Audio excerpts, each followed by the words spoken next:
दोस्तों कोविड-19 यानी कि कोरोना एक ऐसा शब्द है जिसे सुनकर आज भी लोगों की रूह कांप जाती है। कई लोगों ने कोरोना की वजह से अपने परिजनों को खो दिया था। भारत समेत दुनिया भर में लाखों लोगों ने इस खौफनाक वायरस के चलते अपनी जान गंवा दी थी। यह बात बेशक लगभग 5 साल पुरानी हो गई है, लेकिन अपनों को खोने का दर्द लोगों के दिलों में आज भी जिंदा है। दोस्तों कोविड में अपनों को खोने के दर्द से लोग अभी भी पूरी तरह से उबर नहीं पाए थे कि दुनिया की दहलीज पर एक और नया वायरस HMPV नाम का एक वायरस आ गया है। इसने पूरी दुनिया की चिंता बढ़ा दी है, जिसका नाम ह्यूमन मेटा न्यूमो वायरस यानी कि HMPV है। दोस्तों चीन में HMPV के चलते अफरा तफरी का माहौल है, तो भारत में भी अभी से इसको लेकर निगरानी शुरू कर दी है। यानी कि दोस्तों अगर माहौल थोड़ा भी बिगड़ा तो भारत में लॉकडाउन की नौबत आ सकती है। केंद्र सरकार ने राज्य सरकारों को पूरी सावधानी बरतने की सलाह दे दी है। कई सारी एडवाइजरी भी जारी कर दी है। दोस्तों इस बीमारी के बारे में पूरी जानकारी इस वीडियो में हम आपको बताएंगे। साथ ये भी बताएंगे कि भारत सरकार इस बीमारी के ऊपर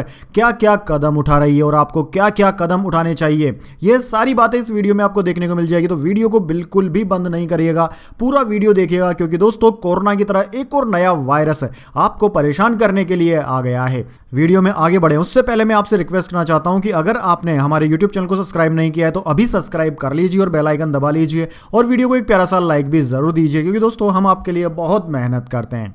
दरअसल दोस्तों यह वायरस कोविड-19 से इतर छोटे बच्चों पर अटैक कर रहा है। यानी कि कोरोना तो बड़े लोगों को अटैक कर रहा था, जिनकी इम्यूनिटी पावर कम थी, बुजुर्ग थे, उनको परेशान कर रहा था, लेकिन इसने तो मासूम बच्चों को चपेट में लेना शुरू कर दिया है। एक्सपर्ट्स का कहना है कि यह वायरस 2 साल से कम उम्र के बच्चों में ज्यादा देखा जा रहा है। बीते दिनों भारत में बेंगलुरु के अस्पताल में महज 8 महीने की बच्ची में इस वायरस को डिटेक्ट किया गया था। बेंगलुरु के बाद अब गुजरात और महाराष्ट्र जैसे राज्यों में भी HMPV के मामले देखने को मिल रहे हैं। दोस्तों भारत में इसके अब तक 9 से 10 मामले सामने आ चुके हैं। इसके लक्षण सामान्य जुकाम और फ्लू जैसे होते हैं। यह मनुष्य के फेफड़ों और श्वास नली में इंफेक्शन पैदा कर देता है, जिसके कारण सामान्य सर्दी या फ्लू जैसा होता है।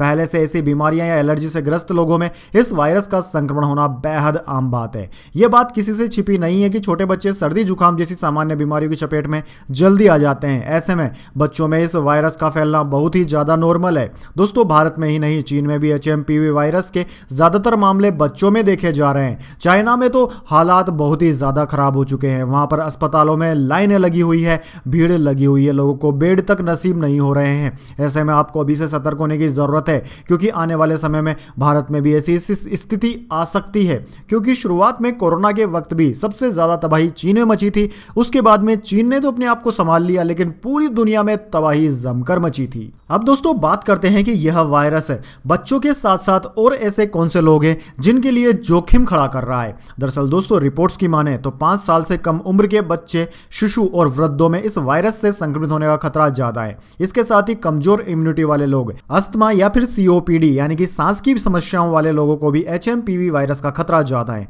अगर कोई महिला प्रेग्नेंट है तो भी वह इस वायरस की चपेट में आ सकती है। ऐसे में बाहर निकलने से पहले आप पूरी सावधानी जरूर बरतें। वहीं दोस्तों भारत सरकार की ओर से जारी किए गए एडवाइजरी में कहा गया है कि HMPV से सुरक्षित रहने के लिए चीन में स्वास्थ्य अधिकारियों ने हाथ धोने, मास्क पहनने और समय पर जांच कराने के लिए कहा है। ऐसे में हमको भी वह सारी चीजें अपनानी होगी।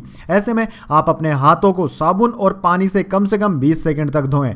अल्कोहल बेस्ड हैंड सैनिटाइजर का इस्तेमाल करें। जिन लोगों को खांसी जुकाम हो तो उनसे दूर रहने की कोशिश करें। वैसे दोस्तों केंद्रीय स्वास्थ्य मंत्री JP नड्डा ने कहा है कि HMPV वायरस कोई नया वायरस नहीं है, यह बहुत पुराना वायरस है, इसे पहले भी खोजा जा चुका है। दरअसल दोस्तों सभी इसे नया वायरस समझ रहे हैं, लेकिन आपको जानकर हैरानी होगी कि यह नया नहीं है। इस वायरस की खोज डच साइंटिस्ट द्वारा सन 2000 में कर दी गई थी। जब इस वायरस का पहला मामला पाया गया था तो इसके जीनोम का अनुक्रमण 2001 में किया गया था। बाद में इसके सीरोलॉजिकल अध्ययनों से पता चला कि HMPV वायरस 1958 से ही नीदरलैंड में मौजूद था। वैसे दोस्तों इस पूरी खबर का कंक्लूजन यही निकलता है कि वायरस तो आ गया है भारत में, कोरोना जैसी तबाही भी मचा सकता है, भारत में लॉकडाउन भी लग सकता है, लेकिन आपको आपकी जान कैसे बचानी है, आपके परिजनों को स्वस्थ कैसे बनाए रखना है, मेन मुद्दा यह है। क्योंकि इस वायरस की अभी तक कोई दवाई नहीं बनी है, कोई वैक्सीन नहीं बनी है। जिस तरीके से आपके लक्षण होंगे उसी तरीके से डॉक्टर आपका इलाज करेगा।